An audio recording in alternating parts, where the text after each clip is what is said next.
শ্রীমান মহাপ্রভু 1514 খ্রিস্টাব্দে নবদ্বীপে এলেন। নিজের গৃহের দ্বারে এসে কাষ্ঠ পাদুকা উপহার রেখে গেলেন আমাদের জন্য। আমি সন্ন্যাসী, আমি যে সন্ন্যাসী, কি দিব তোমারে কাষ্ঠ পাদুকা দিনু উপহারে, চিরশান্তি তেহে হইবে তোমার।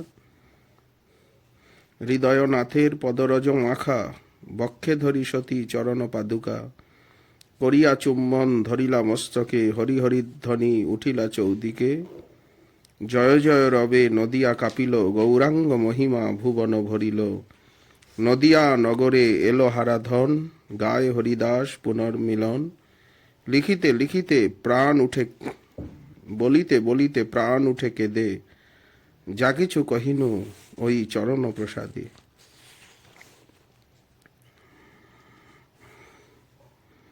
সেই থেকে প্রভুদত্ত এই কাষ্ঠ পাদুকা যুগল বিষ্ণুপ্রিয়া দেবী বক্ষে ধারণ করে অনবরত ক্রন্দন করতেন এবং চরণ পাদুকার তিনি নিত্য পূজা করছেন। পুত্রকে বিদায় দিয়ে শচীদেবীর দুঃখ শোক দ্বিগুণ হয়ে উঠল। হারাধন হাতে পেয়েও হারিয়ে ফেললেন। অবস্থা বড়ই দুঃসহ হয়ে উঠল। বৃদ্ধার নয়নোদ্দয় অন্ধ হওয়ার উপক্রম হয়েছে দিবানিশি ক্রন্দনে। দুঃখে শোকে বৃদ্ধার শরীর ভগ্ন, আরো ভগ্ন হয়ে যাচ্ছে। শাশুড়ির অবস্থা দেখে শ্রীমতী শঙ্কিতা হলেন। বৃদ্ধা শাশুড়ির সেবা করছেন, পাছে তিনি মনে কষ্ট পান, এই জন্য আর কাঁদেন না। ভৃত্য ঈশান, সেও সেবা করছে, তিনিও বৃদ্ধ। বিরহ বাণে তার হৃদয় জর্জরিত, শরীর শোকে ভগ্ন।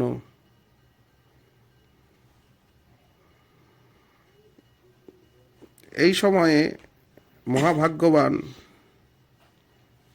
আরেকজন মহাপ্রভুর পরিকর তিনি এসে সেবায় অংশগ্রহণ করলেন। ইনি শ্রী বংশীবদন। মহাপ্রভুর আদেশে জননী এবং ঘরণীর পরিচর্যার ভার নিলেন। এতদিন ঈশানের একচেটিয়া অধিকার ছিল সেবায়, এখন ঈশানের সঙ্গে হাত মেলালেন বংশীবদন। বংশীবদনের কিছু পরিচয় দেওয়া প্রয়োজন। ইনি পরম কুলীন ব্রাহ্মণ সন্তান। পিতার নাম ছকরি চট্টরাজ। নবদ্বীপের নিকট পাটুলি গ্রামে জন্ম। বংশীবদন অতি প্রিয় অন্তরঙ্গ ভক্ত, বংশীর অবতার।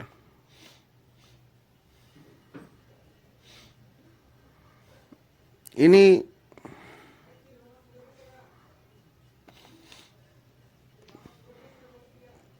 শ্রীমান মহাপ্রভুর ধামেশ্বর শ্রীমান মহাপ্রভুর শ্রীবিগ্রহ সেবা পূজার যে ব্যবস্থা ইনি করেন। সর্বদা বিষ্ণুপ্রিয়া দেবীর ইনি পরিচর্যার ব্যবস্থাপনায় রত ছিলেন।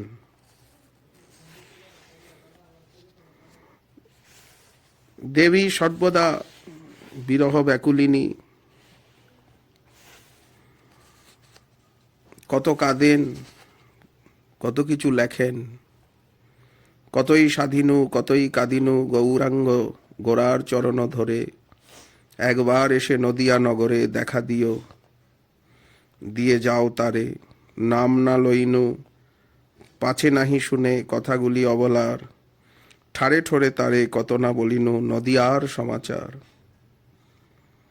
সকলে শুনিল, পুছিল কত না, ছাড়া শুধু এক ধ্বনি। মুখের ভাবেতে বুঝিলাম তারে, চতুরের শিরোমণি। নির্জনে পাইয়া ভয়ে ভয়ে আমি, বিরলে পুছিনু তারে। নারীর চাতুরি খেলিনু তখন, সখীর প্রবোধ তারে তরে। পুছিলাম আমি, ওহে উদাসীন বিষ্ণু ভক্ত বড় তুমি, বাঞ্ছা বড় মোর বিষ্ণু নাম সুধা তব মুখে শুনি আমি। নদিয়ায় আছে অভাগিনী এক, নাম তার বিষ্ণুপ্রিয়া। সখী তার আমি, পাঠাইয়াছে মোরে, মাথার দিব্যি দিয়া। শুনিতে নামের আখর চারটি, তোমার বদন চন্দ্রে। বল দেখি জ্যোতি, সেই সে নামটি ললিত মধুর ছন্দে। আর কিছু নাই বলিতে আমার, নাম করো একবার। পুরাও বাসনা ওহে নাসিবর, মনসা দবলার। চমকি উঠিল সখীর নামেতে, বিনত হইল আখি। আর না চাহিল, কথা না কহিল, মরমে হইল দুঃখী। চলিয়া আইনু সেখানো হইতে, কিছু নাহি বলিলাম। সখীর নামের মোহিনী শকতি, ভালো করি বুঝিলাম। হরিদাস ভনে নদিয়া রমণী, সখীরে যাইয়া কহ। গৌর হৃদয় হৃদয়ে, গৌরাঙ্গ হৃদয়ে, সে রূপের খনি জাগিতেছে অহরহ। গৌরাঙ্গ বিচ্ছেদে বিষ্ণুপ্রিয়া দেবী এবং নদিয়া বধূগণের যে অবস্থা হয়েছিল, প্রেম বিলাসে তার কিছু বর্ণনা আছে। গৌরাঙ্গ বিচ্ছেদে বিষ্ণুপ্রিয়া কাতরা অতি, দ্বিগুণ হইল শোক, হইলা বিস্মৃতি। বৃদ্ধা শচীদেবী অতি জীর্ণ শীর্ণ শরীরে দিন দিন ক্ষয়প্রাপ্ত হতে লাগলেন। দিবানিশি ধ্যান করছেন পুত্রের মুখখানা। বৃদ্ধার জপ তপ সকলই পুত্রের ওই চাঁদ মুখখানি। রাত্রিতেও নিদ্রিত অবস্থায় ওই স্বপ্নে দেখেন, কাঁদিয়া কেঁদে ওঠেন। নিরন্তর দিবানিশি আন নাহি জানি, স্বপনেও দেখো তোর চাঁদমুখখানি। শাশুড়ির সেবা করছেন, ভক্তবৃন্দ সর্বদা সমাচার নিচ্ছেন। ঈশান এবং বংশীবদন প্রাণ ভরে শচীমায়ের সেবা করছেন। সকলে দেখলেন এবার শচীমাতার জীবনের আশা নেই। নবদ্বীপ শুদ্ধ লোক প্রভুর গৃহদ্বারে একত্রিত হলেন। দলে দলে নরনারী বৃন্দ এসে প্রভুর বাড়ি ঘিরে ফেললেন। চতুর্দিকে মহাসংকীর্তনের উচ্চ রোল উঠল। প্রভুর ভক্তবৃন্দ দল বেঁধে মহাসংকীর্তন যজ্ঞে গৌরাঙ্গ প্রভুকে আহ্বান করতে লাগলেন। হরিনাম সংকীর্তনের তরঙ্গে নদিয়া ডুবুডুবু হলো। জয় শচীমাতার জয়, জয় গৌরাঙ্গের জয় নিনাদে নদিয়া কম্পিত হলো। প্রভুর জননীকে দিব্য জানে ফুলসজ্জায় সুসজ্জিত করে ভক্তবৃন্দ শ্রীধাম নবদ্বীপ পরিক্রমা করে পতিত পাবনী সুরধ্বনির তীরে নিয়ে গেলেন। বিষ্ণুপ্রিয়া দেবী কাঁদতে কাঁদতে বস্ত্রাবৃত দোলায় আরোহণ করে শাশুড়ির সঙ্গে গঙ্গার তীরে গেলেন। সঙ্গে কাঞ্চনা আছেন। গঙ্গার তীরে গিয়ে শচীমা বধূকে নিকটে ডাকলেন। কানে কানে কি বললেন কেউ শুনতে পেলেন না। বধূর গলা জড়িয়ে ধরে বৃদ্ধা কাঁদতে কাঁদতে শেষ বিদায় নিলেন। শ্রীমতী বিষ্ণুপ্রিয়া দেবী ও নীরবে রোদন করতে করতে তিনি মূর্ছিতা হলেন। ভক্তবৃন্দের হৃদয় মথিত হল। নিমাই চাঁদের নাম করতে করতে শচীমা সজ্ঞানে তিনি নিত্যধামে গমন করলেন। ভক্তবৃন্দ উচ্চেশ্বরে কাঁদতে লাগলেন, হরিনাম সংকীর্তন করতে লাগলেন। সংকীর্তন যজ্ঞেশ্বর গৌরাঙ্গ অলক্ষ্যে এসে রসরাজ মূর্তিতে জননীকে যেন শেষ দর্শন দিয়ে গেলেন। প্রাণবল্লভের সেই রসরাজ মূর্তি দেখে গঙ্গা তীরেই মূর্ছিত হয়ে পড়ে রইলেন বিষ্ণুপ্রিয়া। আধার নদিয়া পুনরায় গভীর আধারে পূর্ণ হয়ে গেল। দেবী এখন একাকিনী হলেন। তার প্রাণবল্লভের গোষ্ঠী শূন্য হয়ে গেল।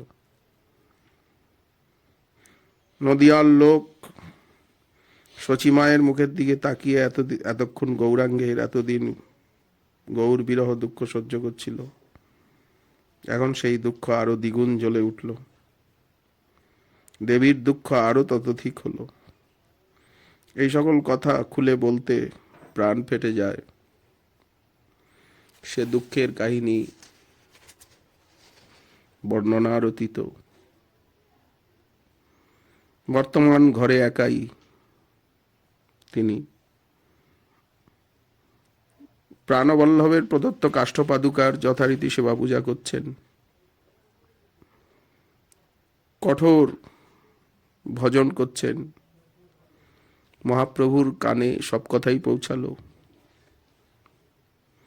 দামোদর পণ্ডিত সকল সমাচারী প্রভুকে পাঠাতেন। প্রভু শুনলেন বিষ্ণুপ্রিয়া ও সন্ন্যাসিনী সেজেছেন, মনে দারুণ ব্যথা পেলেন। এই সময় কঠোর থেকে কঠোরতম কৃষ্ণ ভজন আরম্ভ করলেন প্রভুর আজ্ঞা পালনের জন্য। স্বয়ং মহাপ্রভু সন্ন্যাসী সেজে মনের স্বাদ মেটাচ্ছেন, কলির জীবের কলুষিত মনকে দ্রবীভূত করছেন। যদি কিছু বাকি থাকে সেটি তিনি নিজ প্রিয়ার দ্বারা করাচ্ছেন। উভয়েই, প্রভুও কঠোর কৃষ্ণ ভজন করছেন, প্রিয়াজি তিনিও নদিয়ায় কঠোর কৃষ্ণ ভজন করছেন। রাজরানীকে ভিখারিনীর বেশে দেখলে, জগন্মাতাকে দুঃখিনী কাঙালিনীর বেশে দেখলে যদি কলিযুগের জীবের হৃদয় শুদ্ধ হয়, এই হলো গৌরাঙ্গের ইচ্ছা।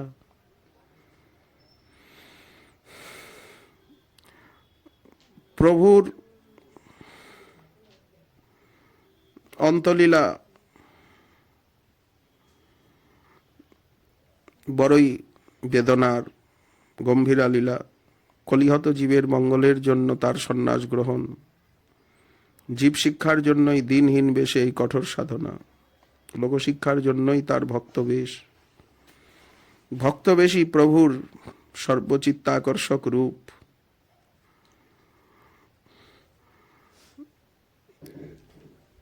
ধীরে ধীরে 1533 খ্রিস্টাব্দে শ্রীমান মহাপ্রভু অন্তর্ধান লীলা। এই সংবাদ দাবানলের মতো চতুর্দিকে ব্যাপ্ত হল। সকলে জীবনমৃত হলেন। ভগবতী বিষ্ণুপ্রিয়া দেবীও এই সংবাদ পেলেন। কে তাকে দিল জানা যায় না। বিষ্ণুপ্রিয়া আর বংশী গৌরাঙ্গ বিহনে উন্মত্তের ন্যায় কান্দে সদা সর্বক্ষণে। বংশী শিক্ষা গ্রন্থে যা পাওয়া যায়। দুইজনে অন্নপান করিয়া বর্জন, হানাদ গৌরাঙ্গ বলি ডাকে সর্বক্ষণ। শুনতে পাওয়া যায় যে এই বংশীবদন ঠাকুর শ্রী বিষ্ণুপ্রিয়া দেবীর মন্ত্রশিষ্য ছিলেন। শচীমার আদেশেই দেবী এই ভাগ্যবান মহাপুরুষকে মন্ত্রশিষ্য করেছিলেন। আর বিষ্ণুপ্রিয়া দেবীকে শিষ্য করেছিলেন স্বয়ং, বিষ্ণুপ্রিয়া দেবীকে মন্ত্র দিয়েছিলেন স্বয়ং মহাপ্রভুই। প্রভুর অপ্রকট সংবাদে তার অনুগত ভক্তবৃন্দ কেঁদে আকুল হলেন। কানতে কানতে অনেকের চক্ষু অন্ধ হল। গৌরাঙ্গ বিরহে যত ভগত মণ্ডলী কান্দিতে লাগিলা হইয়া আকুলি ব্যাকুলি। সোনার নদিয়া হাহাকারে পূর্ণ হলো এতদিনে। কলির জীবের মঙ্গল কামনায় এখন বিষ্ণুপ্রিয়া দেবী তার জীবনকে পুরো উৎসর্গ করলেন। যোগিনী সেজে রুদ্ধদ্বার গৃহে কঠোর ভজন করছেন। কলিযুগ বড়ই দারুণ, জীবের হৃদয় বড়ই মলিন। কলিযুগের জীবের চিত্তশুদ্ধি কি করে হয়? কিছুদিন পরে শ্রীনিবাস আচার্য প্রভু নীলাচল থেকে নবদ্বীপে এলেন। গদাধর পণ্ডিত গোস্বামীর নিকট ভাগবত পড়ার ইচ্ছা ছিল। তিনি যখন গৌড় দেশে আগমন করলেন, তখন গদাধর একটা সমাচার পাঠিয়েছেন দাস গদাধরকে বলতে। গদাধরের প্রিয় সখা দাস গদাধর তখন কাটোয়ায় অবস্থান করছেন।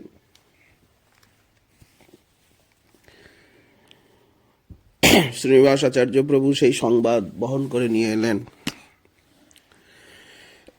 নীলাচল ধামের অবস্থাও জানালেন। বংশীবাদনের সঙ্গে মিলিত হলেন। তার বড় ইচ্ছা নদিয়া জননী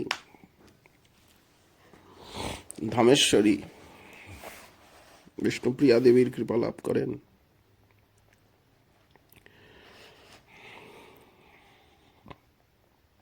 শ্রীনিবাস আচার্য প্রভু তখন তরুণ যুবক, 19 বছর বয়স মাত্র, পরম সুন্দর আকৃতি। গৌর প্রেমে তার সুগলিত সর্বাঙ্গ সুন্দর তনুখানি যেন ডগমগ বর্ণ কাঁচা সোনার মতো। নাম শ্রীনিবাস ভট্টাচার্য।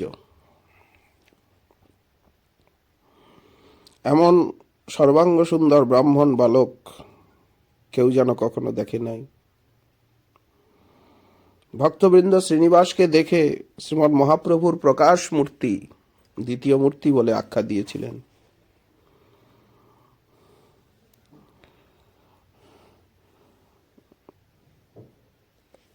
তিনি দাস গদাধরের নিকট থেকে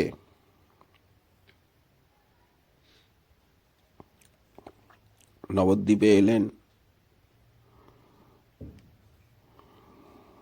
নবদ্বীপে এসে গঙ্গার ঘাটে বংশীবদনের সঙ্গে সাক্ষাৎকার হলো।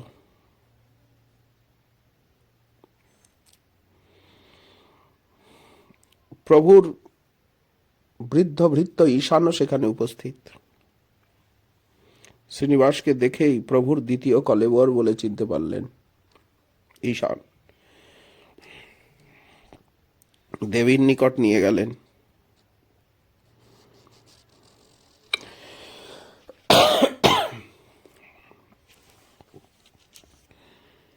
ঈশানের মুখে শ্রীনিবাসের বৃত্তান্ত শ্রবণ করে দয়াময়ী বিষ্ণুপ্রিয়া দেবী কোমল প্রাণে দয়ার উদ্রেক হল।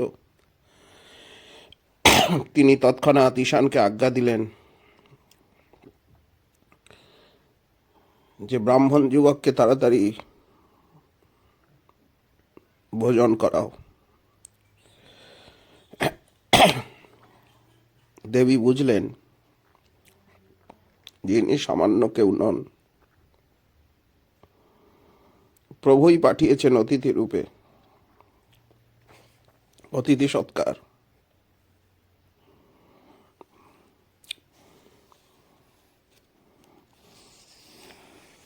দেবী ভোররাত্রে গঙ্গায় স্নানে যান। তিনি দূরের থেকে দেখতে পেলেন অপূর্ব সুন্দর ব্রাহ্মণ বালক। বড় সুখী হলেন। উনি কারো সঙ্গে সাক্ষাৎকার করেন না। শ্রীনিবাসকে নিয়ে এলেন ঈশান।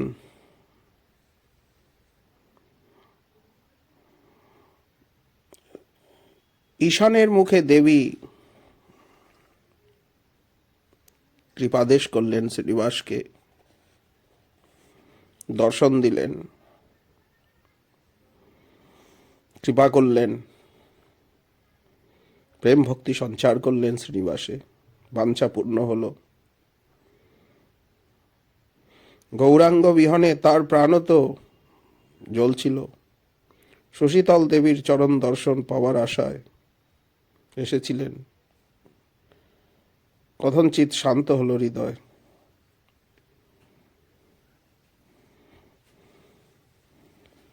আজ দেবীর চরণই ভরসা।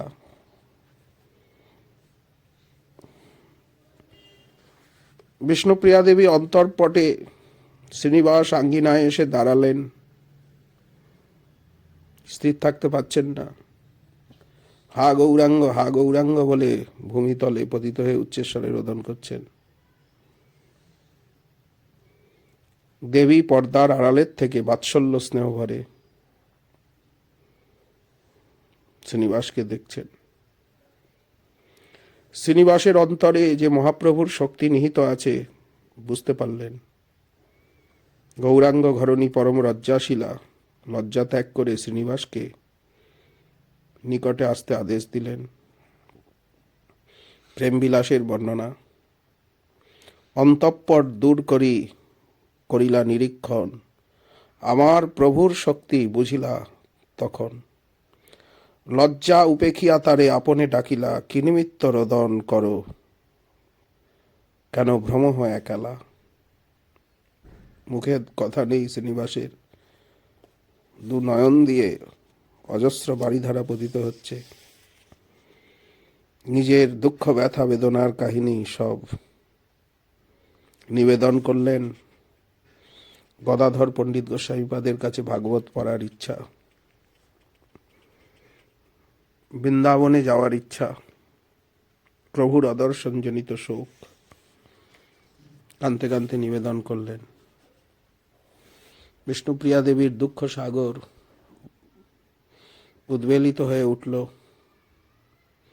শ্রীনিবাসের দুঃখে দয়াময়ীর কোমল প্রাণে বড় ব্যথা লাগলো। অনেক বোঝালেন শ্রীনিবাসকে, তার অল্প বয়স, বৈরাগ্য কি কঠিন বস্তু। এই সুকুমার দেহে দেশে দেশে ভ্রমণ করে কত কষ্ট সহ্য করতে হবে। প্রবোধ পূর্ণ বাক্যে দেবী শ্রীনিবাসকে মাতৃস্নেহে অনেক সান্ত্বনা দিলেন।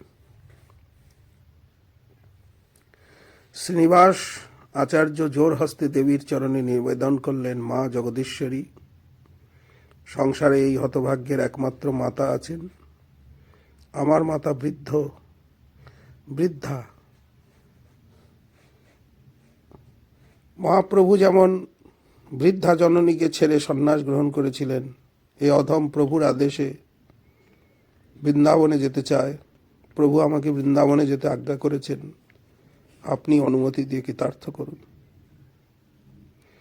শ্রীনিবাসের এই কথা শুনে দেবীর হৃদয় কন্দর মথিত হল। গৌরাঙ্গ বিরহ দুঃখ সমুদ্র উচ্ছ্বলিত হয়ে উঠল। আর বাক্যস্ফুরণ হল না, জড়বৎ বসে রইলেন। গৌরাঙ্গ বিচ্ছেদে বিষ্ণুপ্রিয়া কাতরতি, দ্বিগুণ হইল শোক, হইলা বিস্মৃতি। কিছুক্ষণ পরে প্রকৃতিস্থ হয়ে শ্রীনিবাসকে সস্নেহে বললেন, বাপু, তুমি বৃন্দাবনে অবশ্য যাবে, এখন প্রসাদ পাও, নিশ্চিন্ত হও।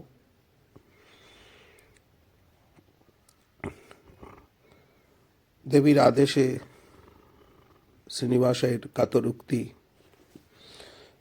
সবই দেবী শুনলেন, বৃন্দাবনে যাওয়ার আদেশ করলেন।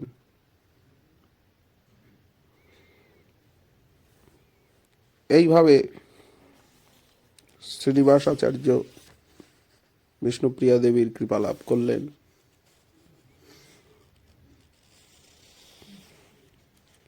এইসব লীলা আমরা প্রেম বিলাসে বিস্তার রূপে পাই। ভক্তগণ বলতে লাগলেন, শ্রীনিবাস, তুমি পরম সৌভাগ্যশালী। দেবী আজ তোমার উপরে অনেক কৃপা দেখালেন। তুমি আজ গৌরাঙ্গ ঘরণীর পদরজ পেয়ে ধন্য হলে। তোমাকে দেখে মনে হচ্ছে তুমি যেন গৌরাঙ্গের দ্বিতীয় কলেবর। তোমার এত সৌভাগ্য। এই প্রেম বিলাসে বর্ণনা কাটোয়ায় গিয়ে দাস গদাধরের কাছে গদাধর পণ্ডিত গোস্বামীপাদের সমাচার জানালেন, তার কৃপা পেলেন। নদিয়ার দ্বারে দ্বারে কেঁদে বেড়ালেন।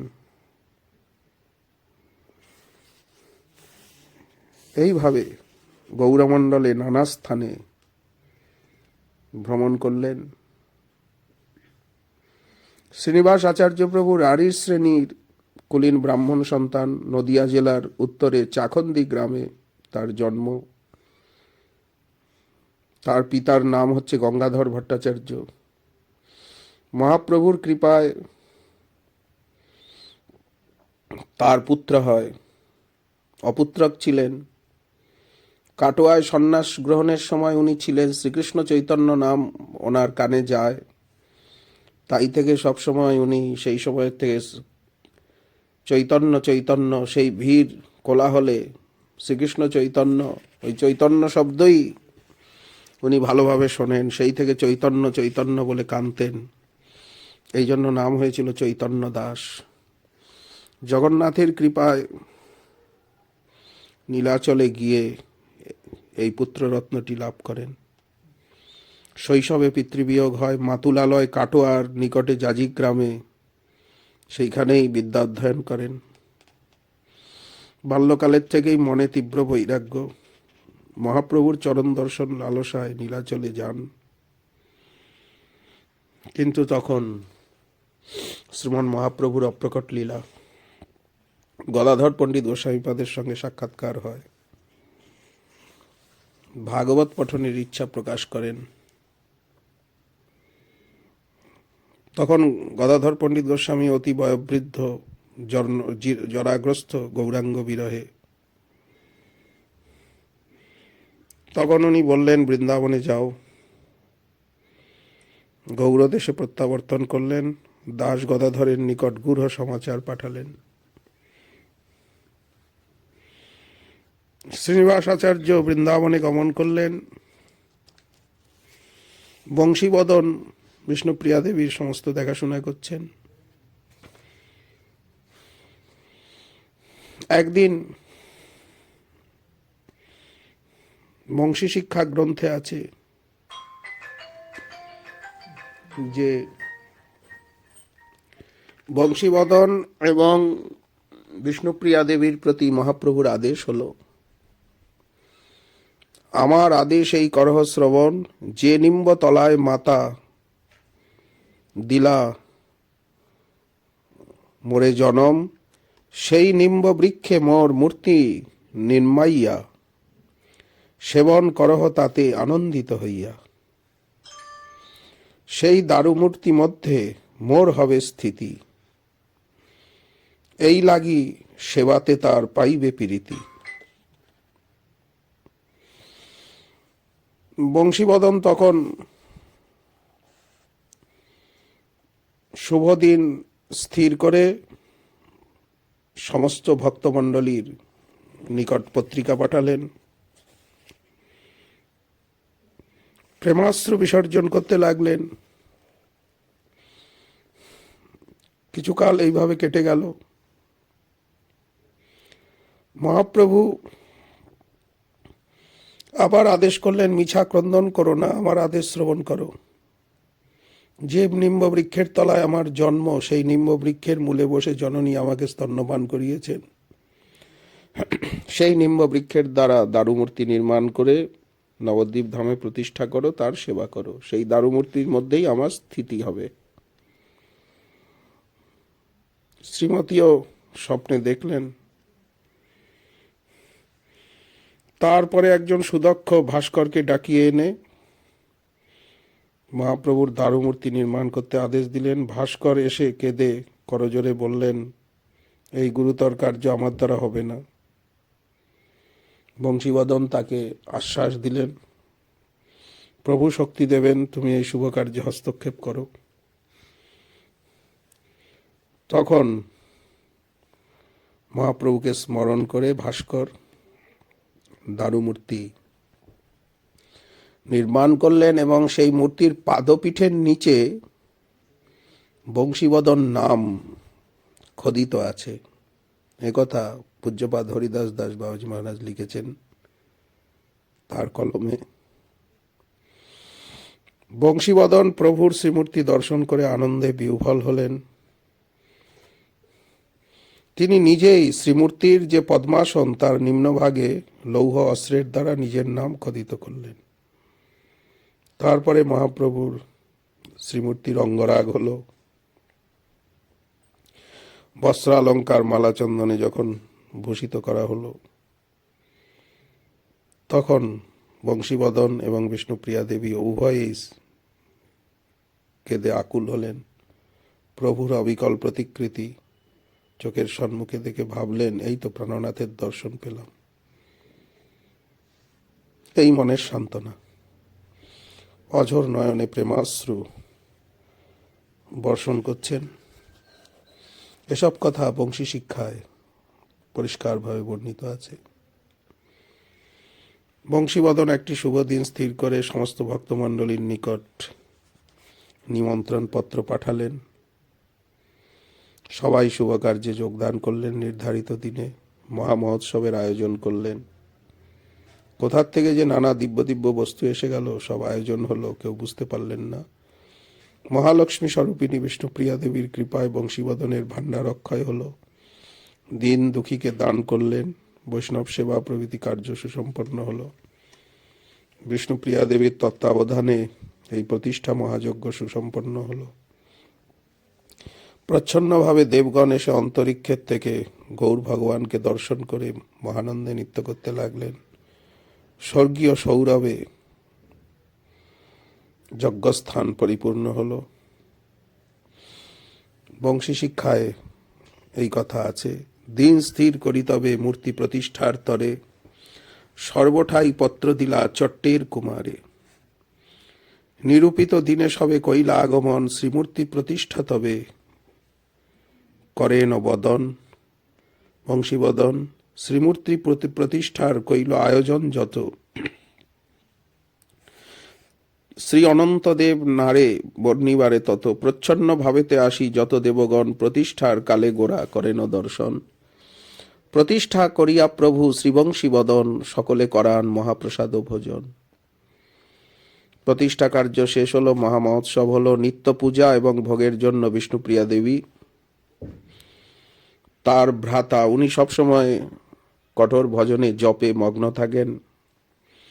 এই জন্য উনি ওনার ভ্রাতা যাদব মিশ্রের পুত্রকে নিয়োজিত করলেন। দেবীর ভ্রাতা এবং ভ্রাতুষ্পুত্র যাদব মিশ্রের নন্দন মাধবাচার্য, তিনিও সেবার ভার প্রাপ্ত হয়ে কৃতার্থ হলেন। এই যাদব মিশ্র এবং মাধব মিশ্র তারাই সেবা করছেন। পিতা পুত্রে মিলে মহাপ্রভুর সেবা কার্যে সতত ডুবে আছেন। অদ্যাবধি শ্রীপাদ যাদব মিশ্রের বংশধরগণ, মাধব মিশ্রের বংশধরগণ শ্রীমন মহাপ্রভুর ধামেশ্বরের নিত্য পূজা করে আসছেন। শ্রীধাম নবদ্বীপের গোস্বামীগণ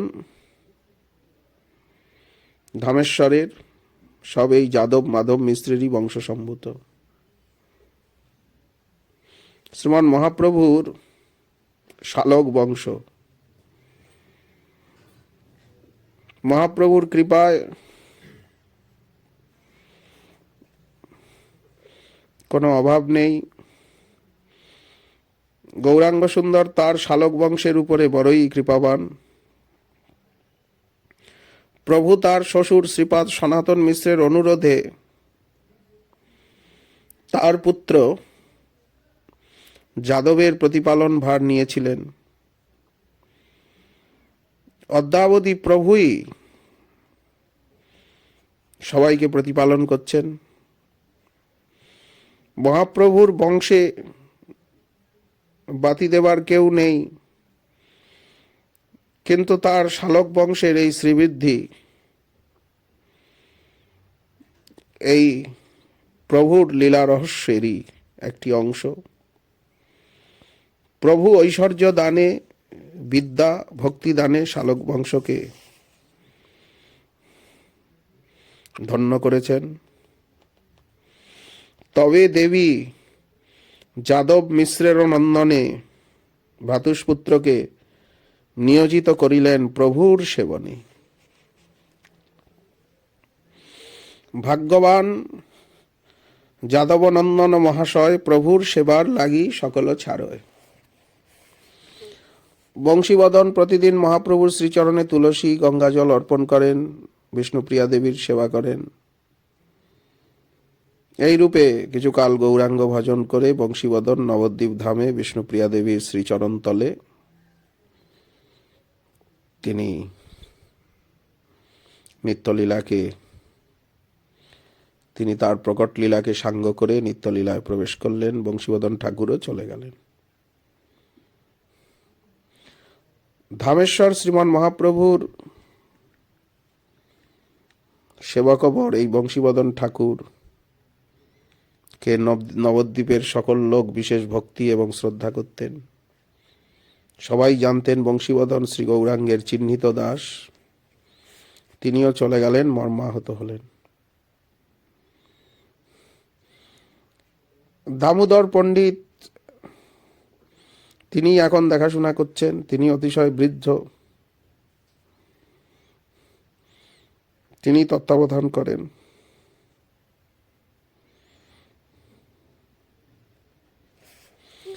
আজও ধামেশ্বর মহাপ্রভু বিষ্ণুপ্রিয়া প্রাণবল্লভ, বিষ্ণুপ্রিয়া প্রাণনাথ শ্রীধাম নবদ্বীপে পরম ভক্তি ভরে সমগ্র গৌরীয় বৈষ্ণব মণ্ডলীর দ্বারা পূজিত হয়ে আসছেন। বংশীবদন ঠাকুরই দ্বিতীয়বার তিনি ঠাকুর রামাই রূপে, রামচন্দ্র গোস্বামী রূপে দ্বিতীয়বার জন্ম নেন এবং ভগবতী ঈশ্বরী মা জাহ্নবা দেবীর শিষ্য হন। শ্রীপাঠ বাগনাপাড়ায় রাম কানাইয়ের সেবা স্থাপন করেন এবং অচলা গৌরভক্তি প্রভাবে কলিহত জীবের মহা উপকার করেন। অকাতরে প্রেম ভক্তি দান করেন সকলকে। উনি পরপর এই লীলায়, এক বংশীবদন লীলা, এক ঠাকুর রামাই লীলা, দুই লীলাই প্রকাশ করেন। তারপরে অদ্বৈত প্রকাশে আছে। নিত্যানন্দ প্রভুও তিনি তার লীলাকে উপসংহার করেন। অদ্বৈত প্রভু গৌরাঙ্গ বিরহে জীবন মৃত হয়ে শান্তিপুরে বাস করছেন, অতি বৃদ্ধ হয়েছেন।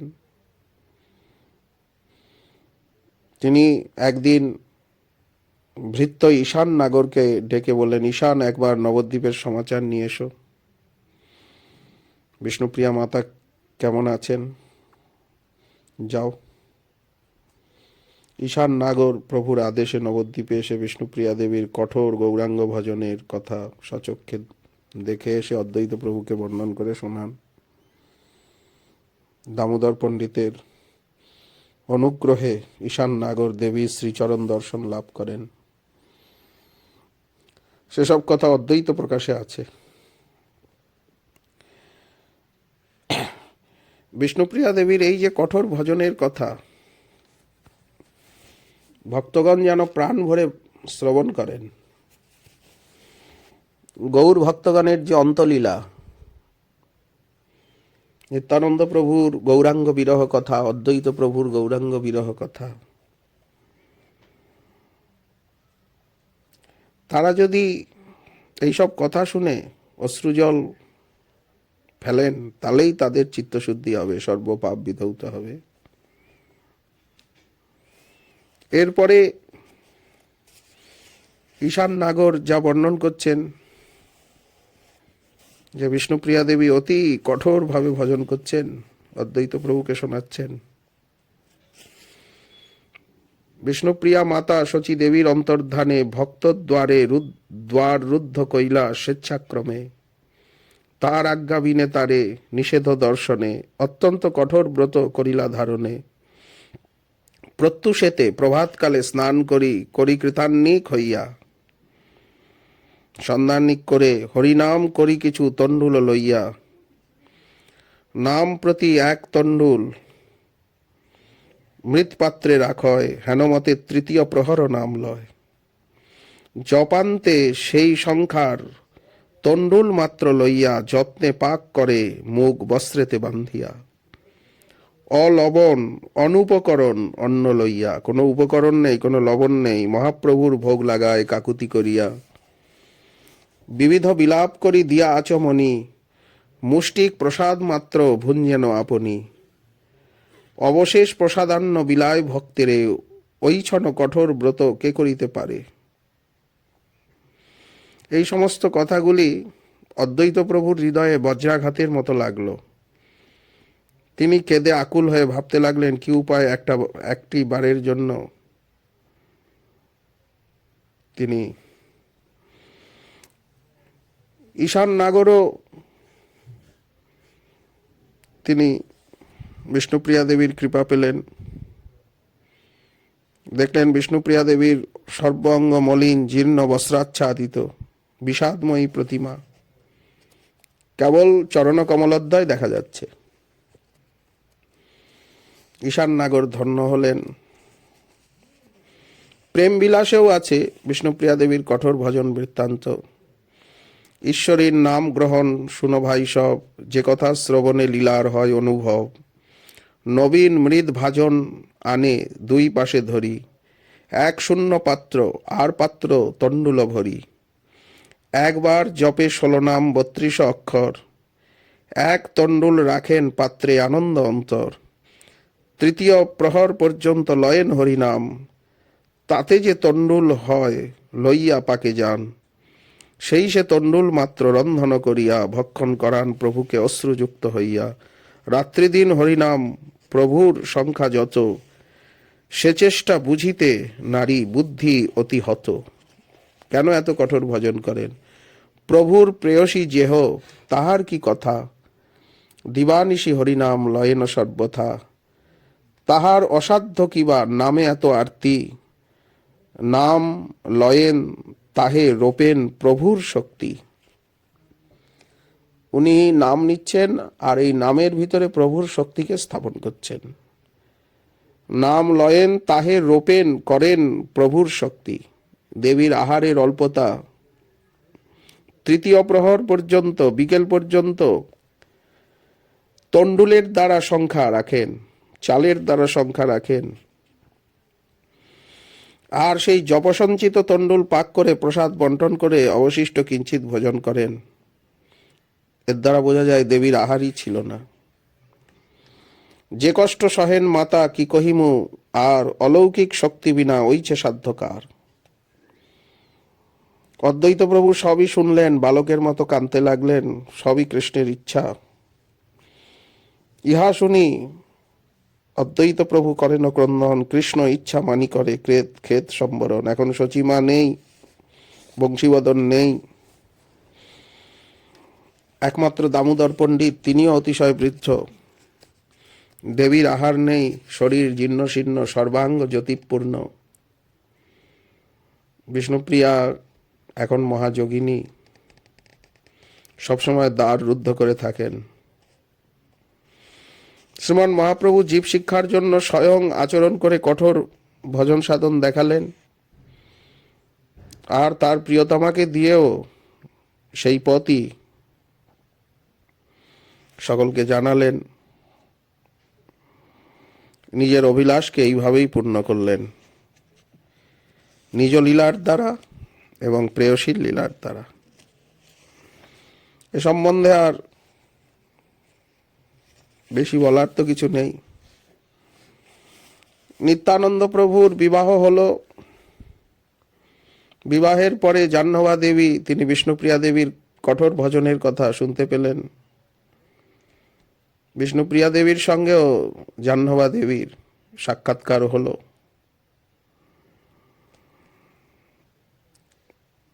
তারপরে এখন বীরচন্দ্র প্রভু জন্ম হলো। বীরচন্দ্র প্রভু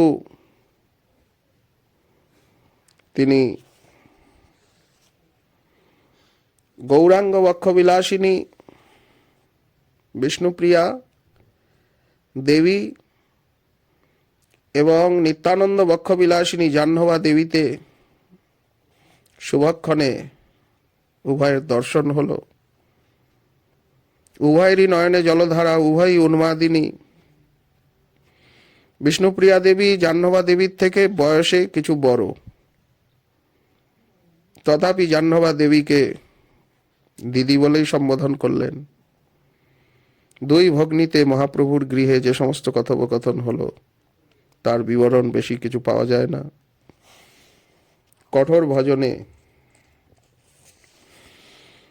বিষ্ণুপ্রিয়া দেবীর দুখানি হাত ধরে সজল নেত্রে জাহ্নবা দেবী বললেন, ভগ্নী, অতিরিক্ত কঠোরতা করে শরীর পাত করো না, শরীর নষ্ট করো না। শরীর নাশ হলে ভজন সাধন কি করে হবে? তোমার প্রাণবল্লভের আদেশে আমার অবধূত স্বামী সংসারী হয়েছিল। তিনি আমাকে উপদেশ দিয়েছেন কঠোর ভজন গৌরাঙ্গের, একেবারে অতি কঠোর ভজন গৌরাঙ্গের অভিপ্রেত নহে। শ্রীমতী বিষ্ণুপ্রিয়া এ কথা শুনে একটু হাসলেন। একটু পরেই ম্লান হাসি বিষাদ মাখা বদন প্রান্তে লুকিয়ে গেল। দিদি, তোমার স্বামীর উপদেশে তুমি চলো। আমার প্রাণবল্লভের কঠোর ভজনের কথা তো তোমার কিছু অবিদিত নেই, তুমি সবই জানো। গম্ভীরায় কঠোর ভজনের কথা, সেই কঠোরতার তুলনায় আমার সামান্য কঠোরতা কিছুই নয়। জীব শিক্ষার জন্য প্রভু আমার স্বয়ং আচরণ করে কলিহত জীবকে কৃষ্ণ ভজন শিক্ষা দিয়ে গেছেন।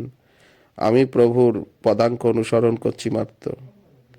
আমি নিজে আচরণ করে কলিজীবকে গৌরাঙ্গ ভজন শিক্ষা দিতে কৃত সংকল্প হয়েছি। এই কথা বলতে বলতে বিষ্ণুপ্রিয়া দেবী কেঁদে ফেললেন।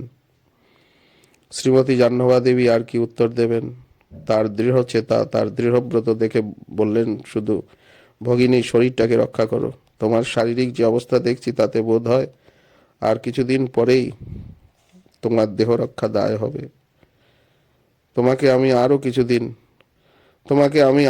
কিছুদিন দেখতে চাই। তোমাকে আর কি বলবো, আর কিছু বলতে চাই না। শরীরের প্রতি দৃষ্টি রাখো, সাধন ভজন করো। তখন বিষ্ণুপ্রিয়া দেবী কাঁদতে কাঁদতে বললেন, দিদি, কার জন্য এই পাপ দেহ ধারণ করে মনের আগুনে জ্বলে পুড়ে মরব? আত্মহত্যা মহাপাপ বলেই এই দেহটা রেখেছি এতদিন। এই কথা বলতে বলতে বিশাল নয়নোদ্বয় বাড়িধারায় পূর্ণ হয়ে গেল। নয়ন নীরে ভেসে গেলেন। মা জাহ্নবা দেবী বিষ্ণুপ্রিয়া দেবীকে কোলে নিয়ে বললেন যে আমার সান্ত্বনা দেওয়ার মতো কোনো বাক্য নেই। জাহ্নবা দেবী বিদায় নিলেন। বিদায়কালীন দৃশ্যটিও শোকোদ্দীপ্ত এবং মর্মান্তিক, ক্লেশদায়ক। শ্রীমতী জাহ্নবা দেবী শেষ বিদায়কালে দেবীর দুইখানি হাত নিজের বক্ষে ধরে কাঁদতে কাঁদতে বলেন, ভগিনী, পুনরায় কবে সাক্ষাৎকার হবে? ররুদ্ধমানা বিষাদময়ী কনক প্রতিমা শ্রী বিষ্ণুপ্রিয়া দেবী অস্ফুট ভাষায় গদগদ স্বরে বললেন, দিদি, আশীর্বাদ করো যেন শীঘ্র এই পাপ দেহের পতন হয়।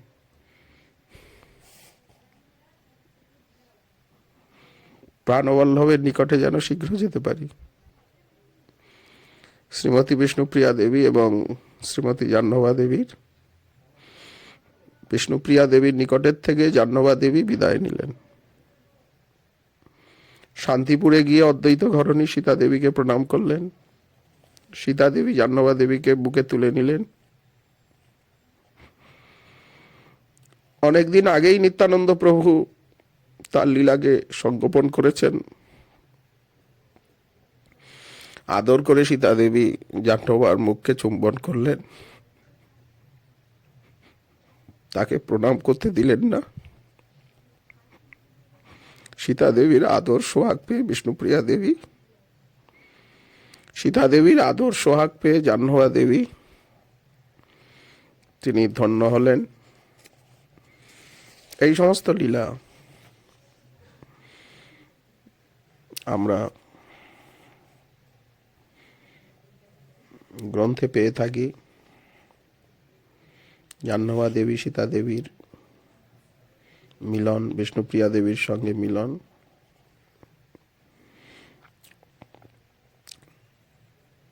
মহাজন বর্ণনা করে গেছেন আমাদের জন্য। আজকে এখানেই বিশ্রাম।